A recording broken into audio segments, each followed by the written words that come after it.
तेबे Asia cup 2023 रे दल रे शामिल हेबे गंभीर हरभजन।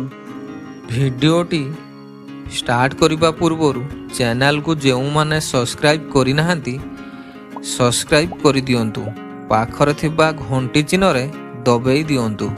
तेबे सूचना अनुसार आसंता अगस्त 30 तारिख आरंभ हेबाकु जाउची एशिया कप 2023। तेबे प्रथम मैच पाकिस्तान नेपाल मध्य रे खेला जिबाकु थिबा बेले तेबे समस्त दल एथिपाई प्रस्तुत आरंभ करि दैचंती। तेबे एही एशिया कप को नहीं एक बड़ खबर जानिबाकु मिलिछि। तेबे एही टूर्नामेंट रे शामिल हेबाकु जाउचंती टीम इंडिया रो पूर्वतन खेलाड़ी गौतम गंभीर एवं हरभजन सिंह। उभय सुपरस्टार को एशिया कप पाई दल रे शामिल करा जाइछि। तेबे गौतम गंभीर एवं हरभजन सिंह को एशिया कप पाई कमेंट्री पैनल रे शामिल करा जाइछि। तेबे एने स्टार स्पोर्ट्स तरफरु एक लिस्ट जारी करा जाइछि।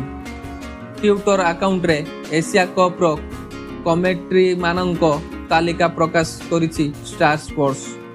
एही तालिका रे रवि शास्त्री, गौतम गंभीर एवं हरभजन सिंह भली स्टार खेलाड़ी स्थान पाइचंती।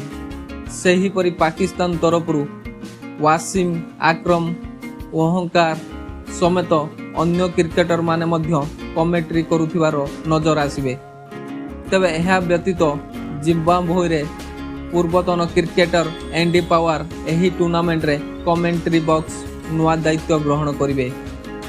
तेबे एही पैनल रे भारतर लोकप्रिय कमेंटर एशिया कप रे स्थान पाई नाहांती। Bureau report SK news Odia के।